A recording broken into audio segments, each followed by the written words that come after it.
alarak bir toplum sözleşmesine taraf yapması tarihte ilk. Yani daha önce yok mu? Ur-Nammu kanunları yok mu? Var. Evet. Ama nasıl oluyor? Burada yapılan şey insanların rızasını alıyorsun. Tepeden kurucu akıl yapmıyor. Rızaya dayalı. Dolayısıyla modern dönemin geliştirdiği bir teorinin böyle bir örneklemesini Medine Sözleşmesi etrafında görmek gerçekten etkileyici. Yani bu kurucu akıl dediğiniz dayatılmış bir sistem yerine kendiliğinden insanların seçtiği, rızasıyla dahil olduğu bir şey ve bu da arkasından sorumluluğu da getiriyor. Daha önceki bölümlerden birinde Allah'la yapmış olduğumuz bir ahitten, sözleşmeden, bezmiyelesinden bahsetmiştik. Orada da yine bizim bir rıza göstererek bu anlaşmaya dahil olduğumuz ve bunun sonrasında da bir sorumluluk elde ettiğimiz görülüyor. Aslında biraz bununla da benzeşme kurdum hocam. Yine bir sözleşme var ve burada biz kendi rızamızla bu sözleşmeye dahil olduğumuz için de bir sorumluluk altına girmiş Kesinlikle, oluyoruz. kesinlikle çok bağlantı, doğru bir bağlantı. Önemli olan buradaki rızanın farklı kesimlerin rızasının aynı zamanda o bütünü, daha doğrusu parçaların bütünün kalitesini artıracağı. Birbirimizden orada destek alacağımız. Bunu Kur'an-ı Kerim'in mesela ehli kitabı bir kelimeye tealev ila kelimetin sevain beynena ve beyneküm aramızda ortak olan bir zeminde buluşalım, oraya gelin çağrısındaki tealev kelimesinin kökü beraber yükselmektir. Ala kelimesi yücelmek, büyümek, mevcut şartlardan onlardan kurtulma, bize tahakküm eden şartlardan kurtulma, risklerden kurtulma, krizden çıkma, bütün bu konularda bir gelin diyor beraber. Kimi çağırıyor? Ehli kitap. Ehli kitap kim? Yahudi ve Hristiyanlar. Dolayısıyla başkasını çağırdığınızda, başkasının işbirliği sizi yüceltir. Yani ötekileştirme, dışlama değil. Onun için Kur'an-ı Kerim'deki mesela ihtilaf, Hazreti Peygamber'in sözüdür. İhtilafu ümmeti rahmetün. Ümmetimin ihtilaf, halife, yani Allah'ın yeryüzünde yarattığı halife ile aynı kökten gelir. Türkçe'de muhtelif dediğimiz çeşitlilik aynı kökten gelir. İhtilaf, farklı görüşlerin varlığı bile rahmettir. Niye? Çünkü farklı perspektifler bir odağa toplandığında onu güçlendirir, kuvvetlendirir.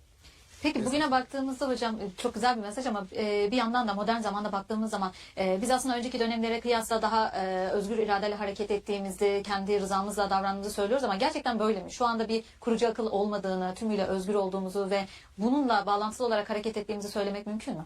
Bütünüyle değil ama orta çağlara, feodal yapının olduğu dönemlere, krallıklara, o dönemlere bakarsanız da tartışma götürmeyecek şekilde insanlığın ilerlediğini göreceksiniz. Bir sivil toplum kavramı var bugün. Sivillikten bahsediyoruz. Siz eskiden böyle bir şeyden bahsedemezdiniz. Yani yani Çin, Hint, Orta Doğu, Batı hiç fark etmiyor. Bu söylediğim çok genel bir ifadedir.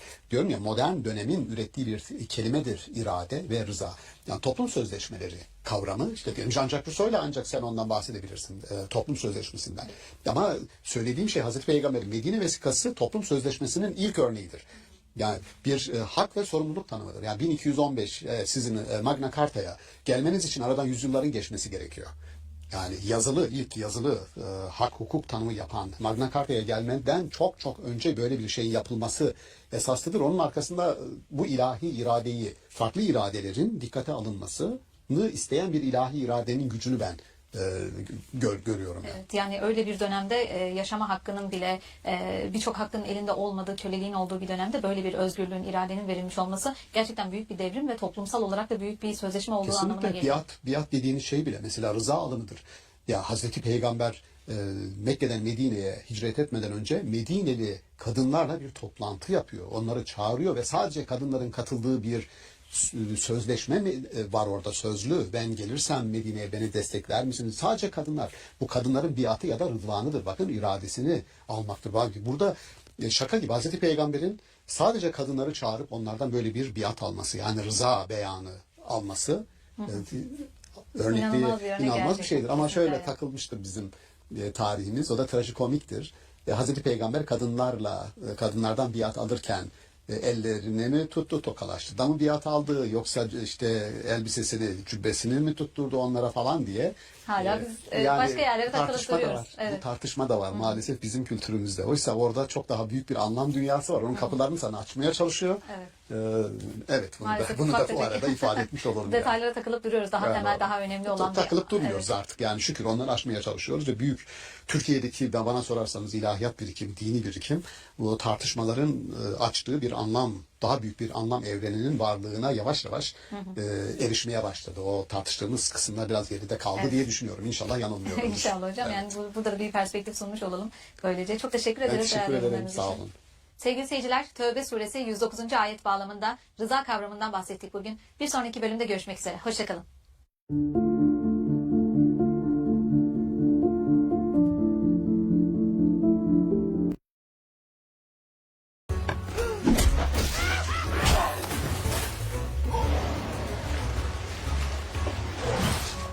Çarpıyorum, topluyorum, çıkarıyorum. En sonunda şu kadar yıl çalışırsam bir evim oluyor. Bu asgari insani standartların bu kadar gayretle elde edilmemesi gerekir. Bunların daha baştan insanların kolayca erişebileceği yaşam şartları olması lazım. O zaman imam bağırıyor diyor ki cuma namazı kılamazsınız. Herkes dağılsın, çıksın gitsin camiden diyor. Çünkü her tarafta Fransız bayrağı var, sokaklarda Fransız askeri var. Burada cuma namazı farz değilse çıkın gidin diyor. Ta ki bu adamlar bu şehirden gidene kadar. Ve bütün millet galeyana geliyor. Beşer insanlığının çok farkında değil. Buradaki hayvani dürtüleriyle yaşar, yer içer, hazlarını doyurur ve çeker gider. Ama beşerin insanlaşması, insanlık davası için gerekiyor adımları atması için bir bilinç, bir farkındalık, bir gaye, bir amaç ataması yapar kendisine ve o amacı gerçekleştirdiğinde de insanlığını gerçekleştirmiş olur.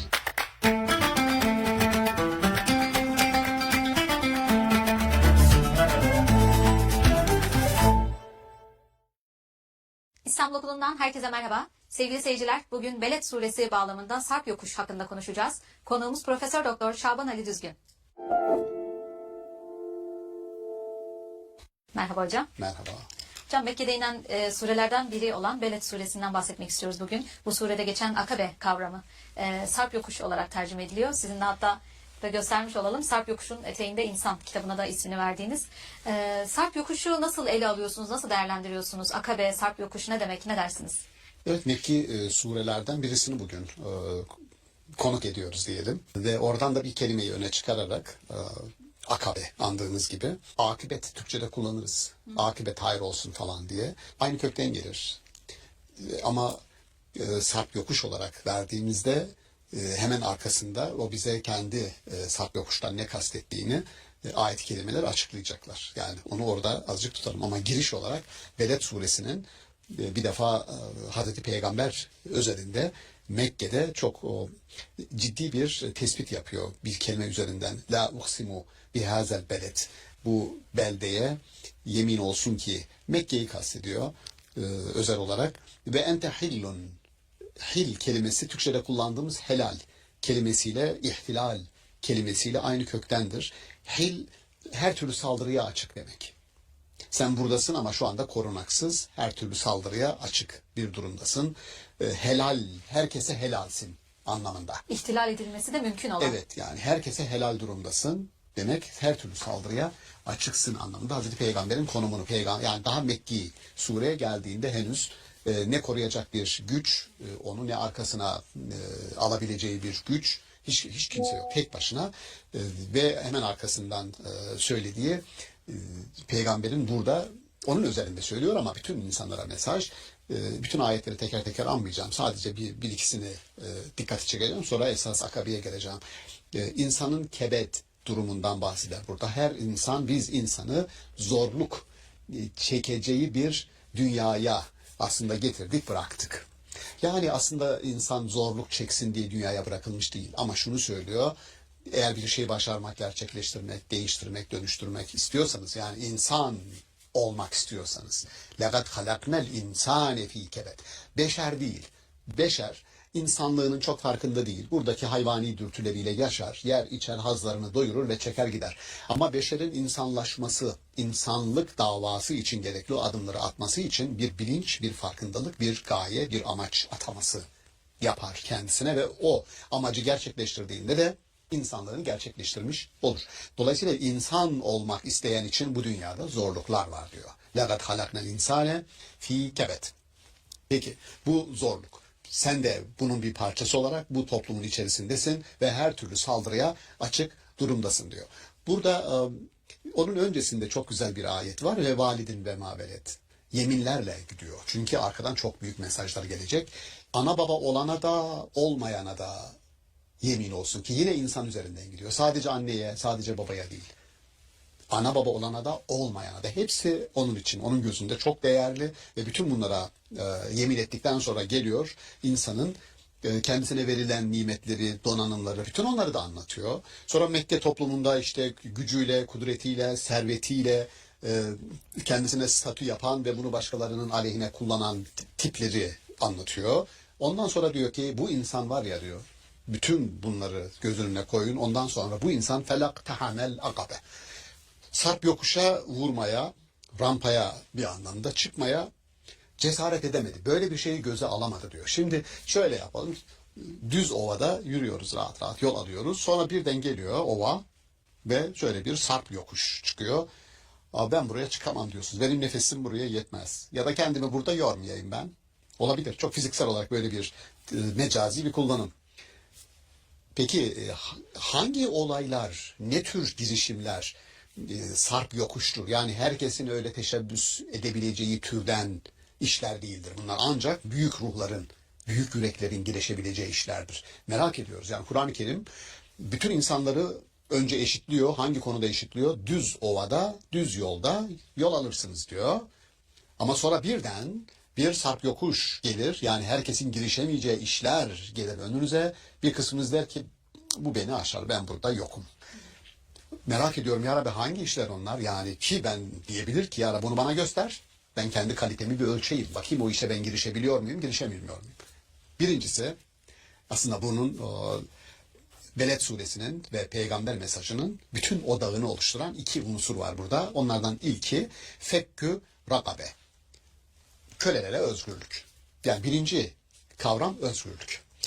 Özgürlük kelimesini biz dar anlamda tarihsel atama yaptığımızda nedir rakabe? Boyunduruk altına alınan herkes. Şimdi boyunduruk altına alınan herkes rakabe, biz buna köle diyoruz da, kölelere özgürlük diyoruz da, sadece köle grubunu tanımlar derseniz yanlış olur. Neden? Mesela murakabe, gözetim altında, gözetleme altındaki herkesin özgürleştirilmesinden bahsediyor. Adam köle değildir ama ekonomik bağımsızlığı yoktur. هذا محمد صالح أبو العطا عمره 34 سنة من سكان الشجاعية ولا في 2011 تم استهداف البيت. Başkasının vereceği ekmeğe muhtaçtır. Modern kölelik dediğimiz işçi sınıfının Tabii ki durumu. yani diyelim yani yarını garanti altına alınmış değildir. Dolayısıyla korkunun, kaygının esiridir. Yani yarına ilişkin bir güvencesi olmayan bir insanın durumu da böyle. Bunların kaygı ve korkularının atılması, ortadan kaldırılmasıdır. Şimdi diyorum ya, ayeti kerimenin indiği ortam tarihsel bir ortamdır. Ama mesaj tarihsel bir mesaj değildir. Tarihi deriz ona biz. Tarihsel zamanla ilgilidir. Tarihi dediğimiz olayla ilgilidir. Bu olayı bugün de yaşayan insanlara buradan bir mesaj vermeniz gerekir. O da şudur: rakabe durumunda olan, sürekli murakabe altında olan, gözetim, denetim altında olan ya da işte özgürlüğünü, bu kendi kendine malik olma, garantili asgari giderleri, asgari ihtiyaçlarını karşılayacak gelirlere sahip olma, başını sokacağı bir evin, bir bineğinin olması, bunlar asgari şeyler. Yani ben hep şunu şaşırmışımdır, şaşırmamız gerekir, itiraz etmemiz gerekir. Yani bir insanın evinin hayat boyu çalışarak ancak bir ev edinebileceği yaşam şartları varsa, çalışma şartları varsa, burada aslında toplumsal anlamda bir uzlaşıdan, barıştan, esenlikten söz etmek çok kolay değil. Ne demek yani? Bütün hayatının emeği bir ev karşılığında satın alınmış demektir. Kesin de İpotekler- değil yani ihtimali var Evet, diyoruz yani hocam. ipoteklenmiş demektir. Yani bütün hayatımı çarpıyorum, topluyorum, çıkarıyorum. En sonunda şu kadar yıl çalışırsam bir evim oluyor. Bu asgari diyorum ya, asgari insani standartların bu kadar gayretle elde edilmemesi gerekir. Bunların daha baştan insanların kolayca erişebileceği yaşam şartları olması lazım. O zaman fekkü rakabe dediğimiz insanı köleleştiren şartların ortadan kaldırılması. Yani insanın kölelikten uzaklaştırılması, insanın köle olmaktan kurtarılmasından daha önemlidir. İnsanı köleleştiren şartların ortadan kaldırılması bu mücadeleyi gerektirir. Dolayısıyla bu neden peygamber sen diyor açık hedefsin? Hil ve ente hillun bihazel beled. Böyle bir beldede Mekke'yi diyor ama bu şartların olduğu her belde, bu şartların olduğu her şehir aslında burada ayetin konusudur. Dolayısıyla böyle bir mücadeleye girişen her insan da açık hedeftir. Ve arkasından gelen لَقَدْ خَلَقْنَا الْاِنْسَانَ ف۪ي كَبَدٍ, yani böyle bir mücadele içerisine giren insan da her türlü zorlukla karşılaşacaktır. Bu bir ön bildirim, ön hazırlıktır. Arkasından bu birincisi, yani köleleştiren şartların ortadan kaldırılması. Kölelikle mücadeleden daha etkindir şartların ortadan kaldırılması. Sonra ne olacak? Hemen ikinci, dedim ya, Mekke'nin ilk başlangıcında ilk gelen surelerin birisi ve Hazreti Peygamber'in mesajının odağında ne olduğunu gösteriyor. Birincisi özgürleştirme. İkincisi it'am, taam. Yemek. Aynı kökten geliyor. Taam, Arapçada bunu öğrencilerin ilk ezberlediği kelimedir. Barınma, beslenme. Evet, barınma, beslenme. Bugün biz öğrenciyken derdik, bugün taamda ne var öğlen diye. İt'amun fi yevmin zi meshabe. Bu da açlıkla mücadele. Yani düşünebiliyor musunuz? Dinin, peygamberin geldiği toplumda vereceği mesaj, insanları kendine çekmek için kullanacağı diyelim bir döviz hazırlasa, bir pankart hazırlasa Hazreti Peygamber, bir benzetme yapalım, ve ona bir yazı yazacak ve elini alıp halkın karşısına çıkacak. Hiçbir şey söylemeden sadece pankartı gösterecek. Ne yazarsınız Hazreti Peygamber'in elindeki pankarta? Hangi vaatlerde bulunacak? Hangi vaatte? Desem ki yani 2 vaatte bulunacağım size diyor Beled suresi. Onlardan bir tanesi özgürlük, diğeri de açlıkla mücadele. Aslında tarihin akışını belirleyen 2 temel kelime bunlar. Bugün de bunlar böyle, tarihte de öyleydi. Aynı pankartı bugün açmış olsak aslında hiç de Karşılığı sırıtmaz var. yani. Aynı şekilde Kesinlikle. barınma, beslenme ihtiyaçları olan bir toplumda yaşıyoruz ve bunlarla Kesinlikle. yine mücadele etmek durumundayız. Bunlardan bir tanesi maddi ihtiyaçların karşılanmasıdır. Yani açlıkla mücadele, insanın bir bedeni var. O bedenin ihtiyaçlarının karşılanması lazım. Bu insanın maddi ihtiyaçlarını temsilen açlıkla mücadele hedefi gösterilir. Özgürlük ruhsal ihtiyaçlarının karşılanmasıdır öncelikle. Çünkü kölelik bedensel bir tanımlama gibi durur. Bedenini sanki sonra köleleştirdiniz. Fakat aslında orada bedenden önce zihinde bir kölelik kavramı vardır ve o köle olduğunu kabul ederse gerçekten kölelik vardır. Aksi takdirde yani köle itiraz ettiği, şöyle düşünün, siz Amerika'da diyelim siyahilerin tarihine bakın, köleliğin tarihine bakın. Onlar evet biz gerçekten köleyiz, gelin bizi köleleştirin. Yani öyle mi diyorlardı? Hayır. Zorla gittiler sömürgeleştirme, kolonileştirme, köleleştirme ve işin daha vahimi sadece iş gücü olarak köleleştirme değil, bir de alıp satma. Köle ticareti korkunç bir şey. Yani insanlığın yüz karası zamanlar. O insanlar bunu kabul etmiyorlar. Böyle bir şey yok. Ama bu kendilerine empoze ediliyor. Yani Nuh'un asi çocuklarından bir tanesinin, yani Nuh peygamber yıkanırken onu çıplak görüp onunla alay eden oğluna Nuh peygamber başkalarına hizmetçi olasın diye beddua etmiş. O arada siyahileşmiş ve onun soyundan siyahiler geliyor. Dolayısıyla bu bedduaya istinaden siyahilerin beyaz olanlara hizmet etmesi Allah'ın bu hikayedeki, kıssadaki takdiridir diyerek kilise köleliğe onay vermiştir. Yani kölelik insan onuruna aykırı mıdır? Köleleştirebilir miyiz insanları dedikleri zaman kilisenin evet yapabilirsiniz derken kullandığı dayanak Nuh peygamberin bu hikayesidir. Uydurulmuş bir hikayedir. Demesi lazımdı ki kilisenin Allah'la irtibatı olan, Allah'ın kelamına muhatap olan bir insanın köleleştirilmesi, daha da vahimi köle olarak alınıp satılması, Allah'ın iradesine de, rızasına da, her şeyine de terstir. Yani kilisenin bunu demesi gerekirdi ama öyle değil. Biz şunu üzülerek söyleyeyim parantez içerisinde, üçüncü innocent, üçüncü masum diye tercüme edebiliriz. Papa, dördüncü Lateran konsilini topladığında ilk defa Engizisyon kelimesini orada kullanıyor. Kilise karşıtı ne kadar grup varsa hepsinin Engizisyon'a tabi tutulup öldürülmesi. Avrupa topraklarında ne kadar azınlık varsa Müslümanları ve Yahudileri kastediyor. Hepsinin enterne edilmesi, öldürülmesi, sürülmesi. Onun için Sicilya gibi 250 sene Müslümanların yönetiminde kalan ve Müslümanların çoğunluğu oluşturduğu Sicilya'da Müslüman kalmadı. Çoğunluğu Müslümanların oluşturduğu Palermo'da 300 tane cami ve mescit olan Palermo'da bugün tek bir tane yok. Bir tane kalmadı. Sebep kilisenin, yani 3. Innocent'ın 4. Lateran konsilinde aldığı bu kararlar. Şunu söylemeye çalışıyorum burada. Allah'ın iradesi bütün insanların rahatça yaşayabilecekleri, bir engizisyona tabi tutulmadığı, özgürce, bakın özgürce, peygamberimize verilen ilk misyon insanların özgürlük şartlarının sağlanması ve açlıkla mücadele ederek herkesin asgari yaşam standartlarına kavuşmasını sağlamak. Bu burada duruyor ama öbür tarafta organize bir güç, kudret elde etmiş bir kilise kendi dışındaki inananları, insanları topraklardan nasıl uzaklaştırırım hesabı kitabı yapıyor. Ve bunun içinde bildiğimiz askeri tarikatleri kuruyor. İşte tapınak şövalyeleri gibi askeri tarikatlar, Fransiskenler, Dominikenler, onlar askeri değil ama bütün mücadeleleri Avrupa topraklarını başka insanlardan temizlemek. Şimdi dinin ana mesajı nedir onu söylüyorum. Yani burada peygambere verilen görev bütün insanların özgürlük şartlarını sağlayın. Bırakın ondan sonra insanlar kendileri karar versinler. Kendileri bir yaşam alanlarını, nasıl bir standartta yaşam tercih edecekler bırakın. Öyle yürüsün.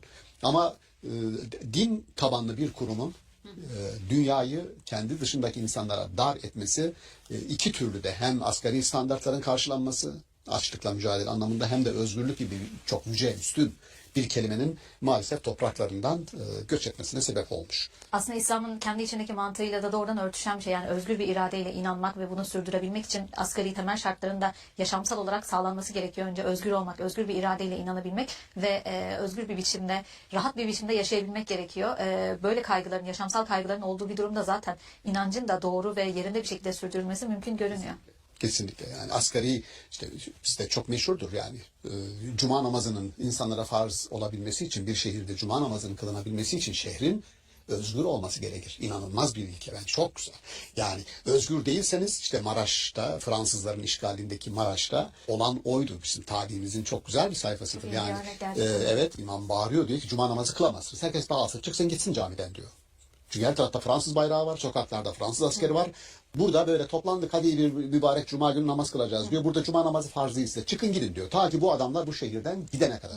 Ve bütün millet galeyana geliyor. Evet. Yani ve, aslında ibadetin, dinin toplumla ne kadar iç içe ve tam ortasında olduğunu çok bence net de bir yani göstergesi. ibadetin özgürlüğü yani özgürlüğün ön şart olarak ibadete önce kılınması bence muhteşem. Yani bu surenin amacına bir anlamda ulaştığını gösteriyor. İbadet bile özgürseniz yapabileceğiniz bir eylemdir.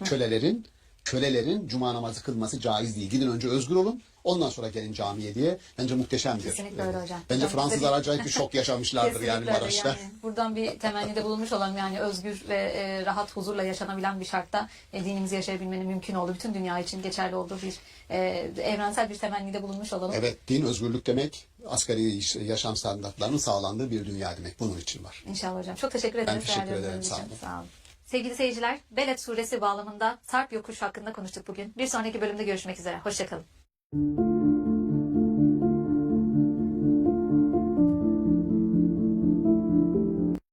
We break our fast with ease, but in Gaza, families have nothing at all. Water, the gift Allah subhanahu wa ta'ala made the source of all life. But in Gaza, that gift was laced with poison. Necm suresinde ufuku ala, peygamberin yürüyüşü ufuku ala yadır. Ne demek o? Kendinden önce var olan ufukların daha üstündedir. Daha önce adalet tahakkuk etsin diye normlar konulmuştur ama yeni konulacak normlar insanın onurunu, haysiyetini, izzetini dikkate alarak konulacaktır. Çünkü daha üstün ufuk. Niye yürüyor herhangi bir sendika? Diyorum bir hakkın tahakkuku için yürüyor. Dolayısıyla bir yürüyüşün davası, iddiası aynı kökten gelir. Davası ve iddiası nedir? Tek kelimeyle derim ki bu yürüyüşün davası Hazreti Peygamber'in bu İsra'sının yürüyüşünün davası insanlık davasıdır.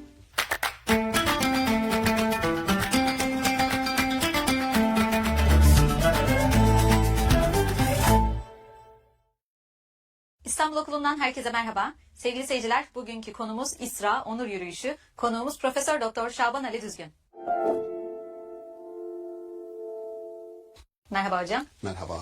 İsra Onur Yürüyüşü diye bir başlık seçtik hocam. İsra normalde biz gece yürüyüşü diye biliyoruz. Böyle bir tanımlama var. Siz neden Onur Yürüyüşü dediniz? Ne anlama geliyor bu yürüyüş? Nereye yürüyorlar? Ne dersiniz?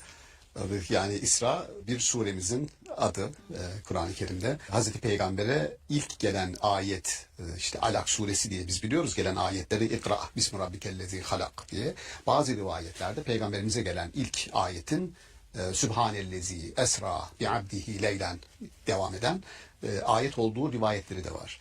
Çünkü peygamberlerin yürüyüş sırasında ya da onları bir yürüyüşe çıkararak ilk vahiy aldıkları, bu şu demek: var olandan azıcık uzaklaşacaksın ve ben sana yeni bir mesaj vereceğim. Yürüyüş aslında var olanı bir kenara itme ya da var olanla gelecek olan arasındaki mesafeyi göstermek anlamında bir isra, yürüyüşe çıkarılır diye bir yorum yapabiliriz. Var olan geride kalmış oluyor. Var geriye. olanı geride bırakıyorsun, onunla mesafe koyuyorsun ve yeni olana doğru adım atıyorsun. Bu hepimiz hatırlayacağız. Hazreti Musa'nın da vahiy alma biçimidir. Rivayetlerde öyle geçer. Hazreti Musa Medyen'den Mısır'a tekrar yürürken ailesiyle çıktığı, kaçtığı Mısır'a aradan 10 yıl geçtikten sonra tekrar yürüyor. Yürüyüşü sırasında bir ateş gördüm, gidip ondan bir parça alayım da önümüzü aydınlatsın dediği ilk vahiy, sonra o ateşin içerisinden ey Musa ben senin Rabbinim, sen de Tuva vadisindesin, ayakkabılarını, nalinlerini çıkar dediği, işte nalin çıkarmak, ayakkabı çıkarmak da daha önce var olan alışkanlıklarını terk edeceksin. Var olanı geride bırakacaksın. Yeni bir dünyaya seni adımını atacağım. Yeni bir zihin, yeni bir düşünce, yeni bir eylem dünyası dediği o yürüyüş. Dolayısıyla Medyen'den Mısır'a yürüyüşle İsa'nın işte o son Golgota dediğimiz yol, yani çarmıha gelmek üzere İsa'yı yürüttükleri yol, İbrahim'in çöle yürüyüşü, Hazreti Peygamber'in işte Mekke'den Medine'ye yürüyüşü yahut da bu İsra suresinde anlatılan yürüyüş, yani Sübhanellezi esra bi abdihi, bir gece kulunu yürütüyor. Leylen minel mescidel haram ilel mescidel aksa, Mescid-i Haram'dan Mescid-i Aksa'ya. Bu yürüyüş aslında öyle fiziki anlamda bir yürümenin ötesinde bir yürüyüştür. Nedir o yürüyüş? Mescid-i Haram Mekke'yi temsil ediyor. Mescid-i Aksa var olan, daha önce bütün Yahudi peygamberleri de için alan peygamberler geleneğini temsil ediyor. Yani 40 yaşındaki bir insanı sıradanlıktan kurtarıp peygamberler halkasına ekleyen bir yürüyüş bu. Peygamberliğin ilk adımı dediğim o rivayetlerin mantığını böylece kurabiliriz. Kelimenin kökü İsra, gece yürüyüşü anlamına geliyor. Ama kelimenin kök anlamı aslında yücelmek, onurlanmak anlamındadır. Onun için ona ben onur yürüyüşü adını verelim istedim. Seruve, yükselmek ve onur kazanmak. Sıradanlıktan kurtulmak. Ya dedim ya, nereye yürüyorsunuz? Yürüyen bir insanın amacı vardır. Daha yüce, daha üst bir amacı gerçekleştirmek üzere yürüdüğünüzde o yürüyüş sizi ne yapar? Onurlandırır, yüceltir. Şöyle diyelim, mesela işte bu sendikalarla ilgili ben onu kullanırım. Sendika mensupları yürürler. Niye yürüyorlar? Bir hakkın tahakkuku için, bir hakkın gerçekleşmesi için yürürler. O zaman bu yürüyüş ne yürüyüşüdür? Bir onur yürüyüşüdür. Bir hakkın açığa çıkması, ortaya çıkması, gerçekleşmesi için adım atarlar. Onur yürüyüşüdür. O zaman her türlü bölen, parçalayan, atomize eden, cinsiyetçilik üzerinden bölen, mezhepçilik üzerinden bölen, aklınıza gelebilecek her türlü ayrışmayı, ötelemeyi içeren ne varsa onların aleyhine yürüyüş bir onur yürüyüşüdür. Ve bu yürüyüşün başlatıcıları, bu onur yürüyüşünün başlatıcıları da İsra dediğimiz peygamberlerle başlamıştır derim. Dolayısıyla atılan her adım iyiliğin, güzelliğin, onurun tohumlarını toprağa eker. Her adımın anlamı vardır. Her adım, ben buna ayakların ibadeti demeyi tercih ediyorum. Çünkü şöyle, bizim geleneğimizde vardır, şu var. Ayakların ibadeti yok ama şu var. Aklın ibadeti nedir diye sorduğunda verilen cevap, aklın ibadeti düşünmektir. Diyelim gözün ibadeti nedir? Gözün ibadeti iyiyi, güzeli estetize etmektir. Görmektir. Ya da bakan insanların gördüklerinde estetik bir şeyi görmelerini sağlayacak şekilde tasarımlamaktır. Kulağın ibadeti nedir? İyiyi, güzeli duymaktır ve duyacak olan insanlara güzel bir şeyi duyurmak üzere tasarlamaktır, bestelemektir, kompoze etmektir vesaire. Her organın ibadeti var. Ayakların ibadeti nedir diye sorarsanız, işte ayakların ibadeti her attığı adımda iyilik tohumunu, güzellik tohumunu, onur tohumunu toprağa ekmektir. Ekersiniz, farkındasınız ya da değilsinizdir. Ama o orada öyle tahakkuk eder, gerçekleşir. Dolayısıyla şurada İsra üzerinden iki şeyi fark edilmesini arzu ederim. Onlardan bir tanesi, Hazreti Peygamber'in 40 yaşına kadar Abdullah'ın oğlu olarak bilinen, tacir olarak bilinen sıradan bir insanın Hira mağarasında Cebeli Nur dediğimiz Nur Dağı'nda aldığı o ilk mesajla sıradanlıktan kurtarılması, İsra, seni yücelteceğiz, seni onurlandıracağız, seni bir yürüyüşün faili, öznesi yapacağız. Bu yürüyüş mevcut olandan daha iyiye doğru bir yürüyüştür. Dolayısıyla birincisi Hazreti Peygamberle ilgili, onun yüceltilmesi. İkincisi bu yürüyüşün geride onu takip edenlerin ayak izlerini sürdüğü bir yürüyüş. Aslında bir yol açmış oluyor Tabii ve ki. geride kalanları da o yoldan devam etmelerini Tabii, sağlamış oluyor. tabii. Bu yürüyüşün parçasıyız ve her adımda aslında bunu yaşayarak devam etmiş oluyoruz. Yürüyüşten bahsettik ama hedefte bahsedecek olursak hocam, varacağımız yer, ulaştığımız yer, bunu da biraz açacak olursak ne dersiniz? Bu yürüyüşün sonucu nereye varıyor? Doğru. Yani bu yürüyüş nereye varır? Bir, bu dava, yani yürümüşün bir sendika örneğini onun için çok herkes bildiği için örnek verdim. Yani sendika niye yürüyor? Herhangi bir sendika diyorum bir hakkın tahakkuku için yürüyor. Dolayısıyla bir yürüyüşün davası, iddiası aynı kökten gelir. Davası ve iddiası nedir? Tek kelimeyle derim ki bu yürüyüşün davası, Hazreti Peygamber'in bu İsra'sının yürüyüşünün davası insanlık davasıdır. İnsanlık davasıdır. Herkesi ilgilendiren, herkesin hayatına, yaşamına dokunabilecek bir şey yapmak, söylemektir. Bu hangi kelimelerin insan yaşamında egemen olmasını biz arzu ederiz? Nasıl bir dünya kurmak isteriz? Nasıl bir toplum isteriz? Merhametli olsun deriz değil mi? İnsanlar birbirine karşı. Barışçıl, sevgi Yani dolu. barışçıl olsun. Sevgi dolu olsun. Bunların şimdi bu kelimeler toplumu kuran kelimeler. Bunu daha sonra hem Yunan felsefesi hem bizim işte Kindi, Farabi evrenin yaratılışının ana sebebidir diyor. Evrenin yaratılışındaki ana sebep, ana hamur nedir? Sevgidir ve merhamettir diyor. Dolayısıyla merhameti, sevgiyi insanlar arasında bir oluşturucu, var kılıcı ve devamını sağlayan, yani toplumun ülfetini bir arada durmasını sağlayacak bir zam gibi, bir harç gibi düşünün. Yani nedir? Diyelim ki Maverdi'ye sorsanız bir devlet kuracağız kardeşim. Devleti kuran 3 unsur diye Maverdi, Ahkam-ı Sultaniyesi'nde yönetimin ilkelerinde diyor. 3 unsur olmadan bir devlet kurulmaz. Bir, bunun mali ayağı olacak, askeri ayağı olacak, din ayağı olacak. Çünkü din ayağı diğer unsurları bir arada tutar. Yoksa dağılır, parçalanır gider. Bağlayıcı bir güç oluyor. Bağlayıcı güç. Bravo. Bağlayıcı güç. Dolayısıyla şimdi din bu yürüyüşü, peygamberi yeni bir yürüyüşe çıkarıyor. Önce onu onurlandırıyor. Büyük bir geleneğin parçası yapıyor. O mirası onun önüne koyuyor. O mirasta yapılan dersler, alınması gereken dersler, peygamberler, tarihi, bütün onlar önüne konuluyor. Böyle bir geçmiş var.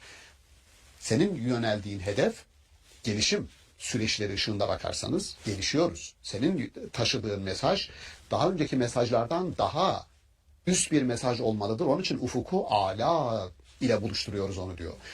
Necm suresinde ufuku ala, peygamberin yürüyüşü ufuku ala yadır. Ne demek o? Kendinden önce var olan ufukların daha üstündedir. Daha önce adalet tahakkuk etsin diye normlar konulmuştur ama yeni konulacak normlar insanın onurunu, haysiyetini, izzetini dikkate alarak konulacaktır. Çünkü daha üst bir ufuktur.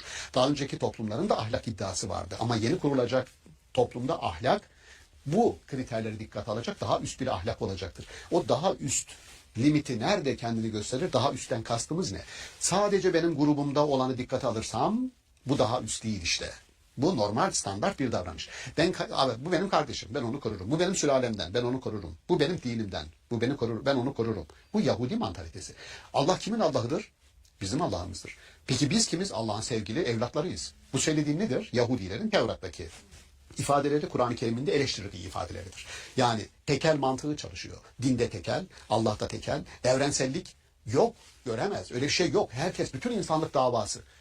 Bugün ben bile bunu seslendirdiğimde bizim camiamızdan insanlar bile evrensellik davası ne demek? Yani bütün insanlar ne demek hocam ya falan diyor. O zaman Müslüman olmanın alemi ne diyor? Bugün bile bunu anlamakta zorluk çekiyorlar. Oysa Kur'an-ı Kerim Fatiha suresini başlarken diyor ki Elhamdülillahi Rabbil alemin.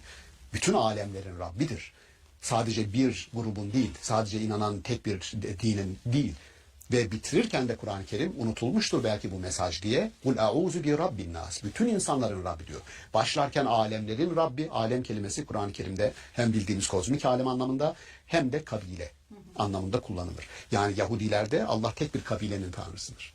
İsrailoğulları. Evet. Oysa alemlerin Rabbi demek bir kabilenin Allah'ı olacak şekilde daraltılamayacak büyüklükte bir varlık var ve siz bunu yapamazsınız diyor. Alemlerin Rabbidir. Bütün kabilelerin, bütün sülalelerin, bütün şehirlerin ne dersiniz? Ve en sonunda bütün insanların. Dolayısıyla bu evrenselliği Yürüyüş, onun için dedim insanlık davasıdır. Sadece Müslümanların davası değil. Bugün de eğer uluslararası sınır aşacak şekilde, size vize sormayacak şekilde bir düşünce üretiyorsanız bütün sınırları aşacak. Hiçbir vizeyle karşılaşmayacak. Düşüncenin insanın dininden, mezhebinden, ırkından, renginden, dilinden bağımsız olarak bir düşünce üretebiliyorsanız bütün insanları kapsayacak, onun saygınlığı var ve dolaşıma girer. Bu bir anlamda kültürel üretimdir. Yani bir kültürlemedir. Kültürün yayılımıyla dinin yayılımı aynı hızda değildir. Kültür dinden çok daha hızlı yayılır. Çok daha hızlı, kat ve kat hızlı yayılır. Onun için kültür dediğiniz şey bütün insanların yaşamına ilgilendiren kavramları üretirseniz kültüre nüfuz edebilirsiniz. Aslında bu kültürün yayılma hızını dinde kullandığımızda, yani oradaki ortak dili, kültürün hızla yayılmasının sebebi olan şey insanlardaki ortak benzeşimlerin Kesinlikle. artması. Bunu Kesinlikle. yöntemsel olarak dinde kullandığımızda, dindeki evrensel ortak dil anlayışını, bir ortaklığı kullanabildiğimiz zaman dinin de belki aynı hızda yayılmasına ya da daha hızlı yayılmasına sebebiyet verebiliriz. Evet ama bu çok kolay değil. Buna bugün kültür teolojisi deniyor. Kültür teolojisi benim temel yazıp çizmelerimde çok önemsediğim bir şey. Çok önemsiyorum. Yani şöyle diyelim, tevhid kelimesini tevhid olarak aldığınız zaman Allah'ın birliği, ama bunu kültürel bir forma soktuğunuzda insanlığın birliği, insanlığın ortak gelecek endişe birliği, insanlığın ortak sorunları. Yani ben diyelim Manhattan'da bir çözüm üreteceksem dini anlamda Hristiyan, Yahudi, Hindu hepsini bir araya getirebiliyorum. Uyuşturucuyla mücadelede hepimiz işbirliği yapabiliriz. Çoluğumuzu çocuğumuzu koruma anlamında. İşte bu kültürel bir akttır. Yani namaz kılmak Müslümanlara aittir. Ama çoluk çocuğumuzu kötü bir ortamdan korumak kültürel bir reaksiyondur. Yayılma hızı kolaydır. Her yerde kabul görür. Söylediğim o. Onun için tevhid dediğimizde Muhammed İkbal diyor ki tevhidi bir yelpaze gibi düşünün diyor. Yelpaze üçlü, üç kanadı var. Bu üç kanadı açtığınızda birincisinde eşitlik yazar, diğerinde adalet yazar, diğerinde kardeşlik yazar. Yani Fransız devriminin sloganları yazar orada diyor. Ya bakın, eşitliğin bütün dünyada karşılığı var. Kardeşliğin ya da dayanışmanın bütün dünyada karşılığı var. Özgürlüğün bütün, bakın bunlar kültürel. Oysa tevhid dediğin zaman tevhid Allah'ın birliği dediğin zaman kaldık orada. Bu tamam, çok bizim en kurucu terimimiz Allah'ın birliği. Ama diyorum ki Allah'ı ucunda ilahi olanın olduğu bir ayetin diğer ucunda insani olan vardır. Bir ucunda teolojinin olduğu bir ayetin diğer ucunda antropoloji vardır ve olması gerekir. Ya da lahut denir klasik kültürde, ilahi olan lahut ve nasut. Yani şimdi bu kültüre yedirdiğinizde o ifade ettiğiniz yayılma, dağılma, etki etme gücü katlanıyor. Niye buraya geldik? Şuradan. Peygamberin yürüyüşü, İsra'sı bir insanlık davası yürüyüşüdür, onur yürüyüşüdür ve bu onura bütün insanları bütün iddialarıyla ortak etme çabası içerir. O haysiyeti, onuru koruma namına. Çok kıymetli ama aynı zamanda çok da zor bir yolculuktan bahsediyorsunuz. Aslında çok zor gibi görünüyor ama sevgili Fatma, gerçekten onur, haysiyet, izzet dediğinizde bunu hayır ben buna karşıyım diyebilecek hiçbir kimse yok. Yeter ki burada dışlayıcı bir dili bir tarafa bırakalım ve kapsayıcı, içeren, endişe duyan, gözetmeye çalışan bir dili kullanalım ki Kur'an'ın dilinin, Hazreti Peygamber'in yaşam pratiğinin, sünnetinin gerçekten buna dönük olduğunu bakarsanız görürsünüz yani. Evet. Çok teşekkür ederiz Ben hocam teşekkür değerli ediyorum. yorumlarınız Sağ olun. için. Sağ olun. Umarım bunu fark eden, bu yürüyüşe katılanlardan oluruz. İnşallah. Hocam. Sağ olun. Sevgili seyirciler, İsra suresi bağlamında onur yürüyüşü hakkında konuştuk bugün. Bir sonraki bölümde görüşmek üzere. Hoşçakalın.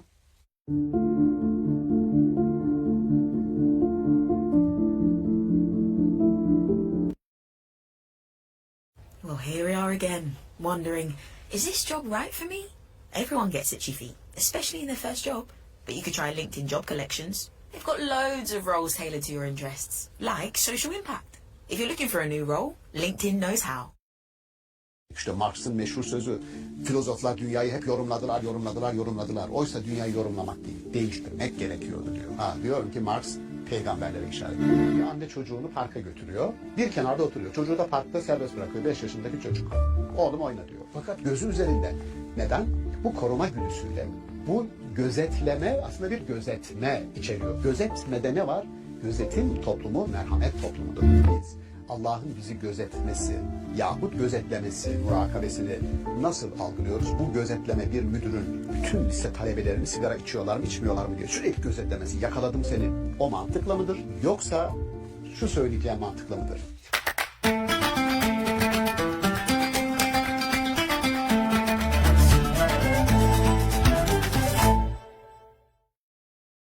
İstanbul Okulu'ndan herkese merhaba. Sevgili seyirciler, bugün gözetleme ve gözetim kavramlarını ele alacağız. Toplumsal olarak gözetleme toplumundan gözetme toplumuna geçişi ele alacağız. Konuğumuz Profesör Doktor Şaban Ali Düzgün. Merhaba hocam. Merhaba. Hocam bugün iki önemli kavramımız var. Gözetleme ve gözetme diyoruz. Bu iki kavramı birlikte ele almak istiyoruz. Aslında dijital bir toplumdayız ve sürekli bir gözetim altındayız. Şeffaflık çağındayız da diyebiliriz. Gözetme de diğer taraftan baktığımızda farklı bir bakış açısı sunuyor bize. Bu iki kavramı siz nasıl değerlendiriyorsunuz? Din bağlamında, Kur'an-ı Kerim bağlamında nasıl ele alıyorsunuz? Tabii şimdi herkesin gönüllü olarak katıldığı bir şeffaflık süreci var. Yani sizin de benim de kamera arkasındaki dostlarımızın da hepsinin kimlik bilgileri bizim kimlik kartımızın dışında bir yerlerde kayıtlı. Banka bilgilerimiz öyle. Ve alışveriş yaptığımızda o bilgiler önce hepimizin bildiği o kartı bize veren esas merkeze gidiyor. Ondan sonra dolaşıma para çekiliyor. Önce kayıt. Her yerde kayıt. Bu dijital toplum demek. Yani artık birer sayıyız. Her birimiz birer rakamız. Şu kimlik numaralı kişi dediğinde ayağa kalkıyoruz. Yani o kadar buna dijital toplum ya da dijital sürü diyor bugünün düşünürleri. Bildiğimiz dijital sürü. Üzücü yani birer rakama dönüşmek üzücü. Bu aynı zamanda liberal, neoliberal toplum iddiasının bir parçasıdır. Şeffaflık. Ama ne kadar şeffaf olursanız, ne kadar kendinizi dışarıya açarsanız o kadar mahremiyetiniz elinizden kayıp gidiyor. Mahremiyet kelimesinin Türkçedeki karşılığı saygınlık. Mahrum kelimesiyle mahrem kelimesi hatta ihram, ihrama girmek kelimesi aynı kökten gelir. İhrama girdiğiniz anda sizin dışınızdaki varlıklar da saygındır. Çünkü daha önce yaptığınız birçok şeyi artık yapamazsınız ihrama girdiğiniz zaman. Birçok şeyden de mahrum edersiniz kendinizi ihrama girdiğinizde. Dolayısıyla mahremiyet kişinin saygınlığı hangi toplum yapısında olursa olsun, ister dijital toplum deyin, ister ortaçağ feodal toplumu deyin, modern öncesi toplum deyin, modern toplum deyin, ne derseniz deyin. En esaslı kelime kişinin saygınlığının yani mahremiyetinin korunmasıdır. Bu bir. Peki ne dedik biz? Gözetleme diye bir şey var. Gözetleme. Mobese kamerası sizi gözetliyor. Girdiğiniz internet hesapları, arama motorlarına girdiğiniz her şey büyük veri, big data olarak söylediğimiz o sistemin içerisine veri olarak aktarılıyor. Onlar sonra işleniyor ve siz hiç haberiniz yokken, yani şöyle düşününüz, bir baba kızının hamile olduğunu marketin kendisine gönderdiği dijital reklamlardan öğreniyor. Çünkü yapılan kartıyla yapılan alışverişlerinden kızın yaptığı alışveriş neler almış, onları hesabını kitabını yapıyor. Bu alışverişi yapan kişi diyelim çocuk bezlerinin fiyatına bakmış. Yahut işte hamilelik testleri almış. Babaya haber gidiyor işte kızınız hamile falan. Şimdi dijital dünya aynı zamanda bir kontrol etme üzerine kurulu. Yani biz ne diyoruz? İnsanın kendi kendine karar verdiği, mahremiyetinin korunduğu, düşüncelerinin, fikirlerinin, tamam mı? Şimdi bu kadar şeffaflık, bu kadar açıklık, ne dedi buna işte Çulhan? Dijital sürü adını veriyor. Şimdi insanların geldiği bir toplum bir gözetleme mekanizması var ve bu gözetleme mekanizması hepimizin bildiği iki isme burada anacağım. Bunlardan bir tanesi Osmanlı'nın çok yetiştirdiği gerçekten büyük alim, büyük bir düşünür. Osmanlı maliyesinin de kendi döneminde bütün kayıtlarını tutan divandaki kişi ya, Katip Çelebi. Onun Cihan Nüma diye bir eser var. Cihan Nüma, bütün dünyayı gören optik demek. Bütün dünyayı görebiliyorsunuz. Kendisinden neredeyse 200 yıl sonra gelen İngiliz Jenny Bentham, panoptikon, aynı kelimenin Cihan Nüma'nın İngilizcesini yaratıyor. Panoptikon. Mahkumların haberdar olmadan, hiçbir şey bilmeden mahkumların 24 saatini hapishanede gözetleyen ve hiçbir noktalarını kaçırmayan bir gözetim mekanizması. Niye gözetliyoruz? Denetim kurmak için. Niye gözetliyoruz? Üzerlerinde iktidar kurmak için. Yani gözetleme ne getirir? Gözetleme denetim getirir. Gözetleme gözeten kişinin gözetlediği toplum üzerinde iktidar kurmasının yoludur. Buna bir tür enfokrasi deniyor. Yani enfo bilgi demek, veri demek. Enfokrasi, krasiya yaratmak, idare etmek demek. Enfokrasi bilginin idare ettiği toplum. Bilgiye ne kadar çok sahipseniz, veriye ne kadar çok sahipseniz o veri sahiplerini güdersiniz, o veri sahiplerini denetlersiniz ve üzerlerinde iktidar kurarsınız. Ya bu yaşadığımız toplumun fotoğrafını çekmek ve nasıl bir toplumun parçası haline getirildik Onu görmek için bunu dikkatimize Yani sunuyorum. alınan bütün bilgilerle bir tahakküm kurulmuş oluyor Bir aslında. tahakküm kurulmuş oluyor. Bu işte üretilen psikopolitika kavramı burada çalışıyor. Yani siyasal kararlarınızı da etkileyecek süreçler çalışıyor burada. Psikopolitika. Sizin verilerinizi değerliyorum, topluyorum ve bir sonraki seçimde muhtemel katılımcı siyasi partilerden istediğim partiye oy vermeni sağlayacak şekilde senin psikolojini artık etkileyecek süreçlere seni sokuyorum. Psikopolitika. Şimdi o kadar bizim dışımızda denetime açık hale getirildik ki bu işte kitleler psikolojisi diye Gustav Le Bon bunu yazdığında aslında bu dijital dünyaya henüz gelmemiştik bile. Ama o kitlelerin psikolojisini etkileyecek süreçlerin onun öngördüğü süreçlerden işte en şu anda başat olanı yaşıyoruz. O da bu dijital dünyada nasıl denetlenen, gözetlenen bir nesne haline dönüştürüldük. Peki niye bu şikayeti yaptım? Bu şikayetin bir Allah'ın isimlerinden bir tanesi Rakib'dir. Rakip gözetleyen midir, gözeten midir? Yani murakabe de oradan gelir. Gözetim var orada. O da sizi görüyor. O da size bakıyor. Aslında ikisi de birbiriyle iç içe gibi de görünüyor. Bir Öyle yandan de görülebilir gözetliyor. mi? Şöyle bakılabilir. Yani hepimizin bildiği örnek üzerinden. Bir anne çocuğunu parka götürüyor. Bir kenarda oturuyor. Çocuğu da parkta serbest bırakıyor. 5 yaşındaki çocuk. Oğlum oyna diyor. Fakat gözü üzerinde. Neden? Bu koruma güdüsüyle, bu gözetleme aslında bir gözetme içeriyor. Gözetmede ne var? Gözetim toplumu merhamet toplumudur. Gözetimde, gözetmede bir merhamet vardır, empati vardır, koruma vardır. Gözetlemede disipline etme, hizaya getirme, üzerinde iktidar kurma vardır. İki kelimeyi birbirinden ayırdığımızda din gözetleme üzerine mi kurarsa kendini toplumda bir karşılığı olur? Yoksa gözetme üzerine mi?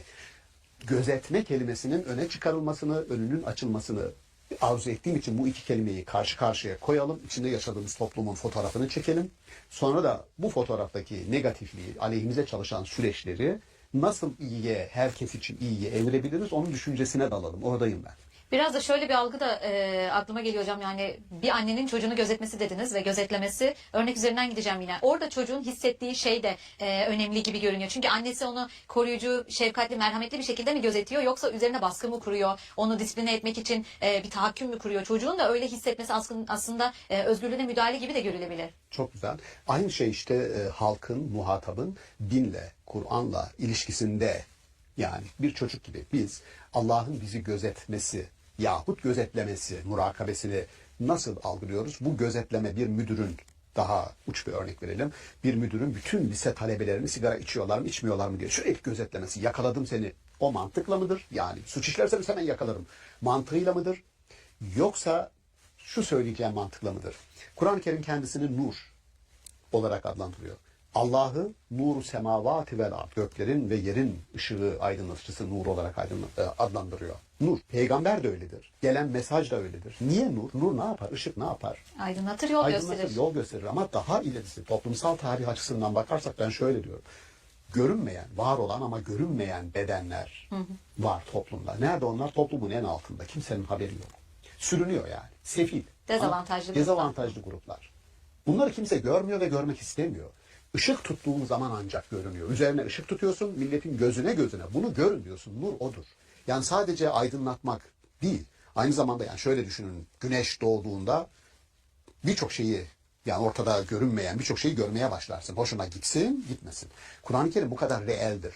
Işıktır. Hoşunuza gitsin, gitmesin. Toplumda var olanın hepsini size göstereceğim. Ve insan olan orada hoşa gitmeyen bir şeyi hoşa gidecek bir sürece soksun. Başka bir örnek. Hazreti Peygamber'e diyor ki Kur'an-ı Kerim, sen hayır kulağısın. Peygamber'e müşrikler diyor, o bir kulak. Kulak. Yani kulak ne yapar? Her şeyi duyar. Her şeyi duyar. Ama Kur'an-ı Kerim ona diyor ki sen hayır kulağısın. İyi olan şeyleri duymak, sesi duyulmayanların, onların sesini duymak ve onun gereğini yapmak. Bakın şimdi bu nasıl bir, bu gözetleme midir, gözetim midir? Bu bir gözetmedir, gözetimdir. Yani ihtiyacı olanın elinden tutmak, sıkandık bu programlarda dezavantajlı grupları toplumun sorun alanları değil, tam tersi. Onları refaha ortak edecek bir toplumsal yapı inşa etmek, bunun gayretinde olmak. Peygamberin ve ilahi mesajın görevi bu. Hep şunu söylerim yani. Peygamber krallar tarihinin bir parçası değil. Kralların tarihi ayrı bir rotada işliyor. Filozofların tarihi ayrı bir rotada işliyor. Peygamberlerin tarihi ayrı bir rotada işliyor. Krallar ben nasıl yönetirim, iktidarımı nasıl korurum, nasıl büyürüm, toprağımı genişletirim, nasıl denetim kurarım. Kral öyle gidiyor. Peygamber kral değil. Denetleme peygamberin işi değil. Onun için Kur'an-ı Kerim hatırlatıyor. Leste aleyhim bi musaytir. Sen insanlara tahakküm kurma, denetleme, üzerlerinde muktedir olma, iktidar kurma gibi bir süreci asla çalıştırmayacaksın. Senin işin bu değil. Sen kral değilsin diyor. Sen kral değilsin lafız olarak demiyor. Ama kralın yaptığı bütün aktları, eylemleri senin işin bu değil diyor. Anlıyoruz ki ya da geldik filozof değil diyorum. Filozof sadece bilir. Zihin egzersizi yapar, düşünür. Yoksa peygamberin işi düşündüğünü, yani düşünceyi eyleme geçirmek ve dünyayı değiştirmek. İşte Marx'ın meşhur sözü. Filozoflar dünyayı hep yorumladılar. Oysa dünyayı yorumlamak değil, değiştirmek gerekiyordu diyor. Diyorum ki Marx peygamberlere işaret ediyor. Pratik bir karşılığı var aslında. Dünyayı değiştirmek için de göreceksin. Gördüğünün eğer elinden tutulmaya ihtiyacı varsa elinden tutacaksın. Yaşamın bir parçası, kurucu, aktif parçası haline getireceksin. Yoksa orada muhtaç, ihtiyacı var, arada ona bir bakalım. Öyle değil. Kurucu unsur haline getireceksin. Yani düşünün, engelli olan ama hayata aktif olarak katılmayan tek bir kişi kalmayacak. Otistiğimiz de katılacak, Down sendromumuzun da katılacak. Sevgili bir öğrencimiz doktora tezi yapmıştı Down sendromlularla ilgili. Dedim niye doktora tezini böyle seçtin? Dedi ki hocam dedi benim kardeşim dedi Down sendromlu.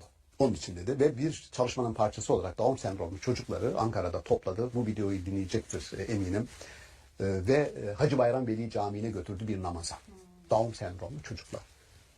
Diyor ki çocuklarım ben diyor mutluluğunu size anlatamam hocam diyor. O gün orada yaşadıklarını anlatamam diyor. Çünkü çoğu evde tutuluyor. Çıkamıyorlar bile. Şimdi oysa ne dedik? Bunlar yaşamın bütün imkanlarından, olanaklarından faydalanacaklar bir. Yaşamın inşa edildiği alanlarda da mümkünse rol atacağız onlara böyle. 3-9 Kasım aralığında organ bağış haftasında bir programa katıldım.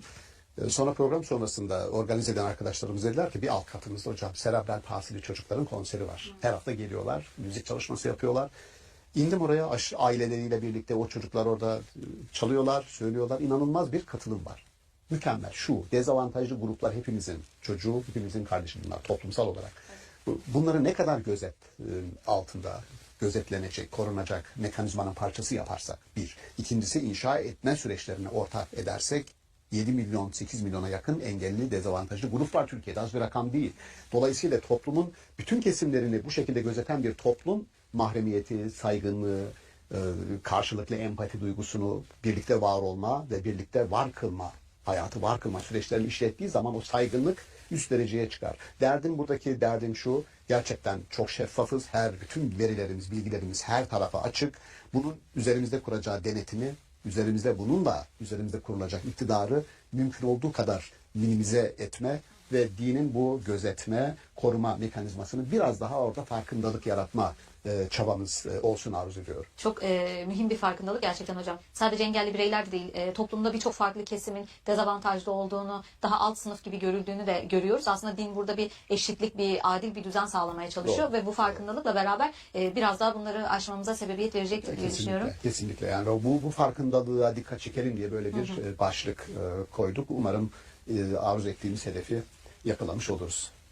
Umarım hocam. Çok teşekkür ederiz teşekkürler. değerli yorumlarınız için. Sağ olun. Sağ olun. Sevgili seyirciler, gözetleme ve gözetim toplumundan bahsettik bugün. Bir sonraki bölümde görüşmek üzere. Hoşçakalın.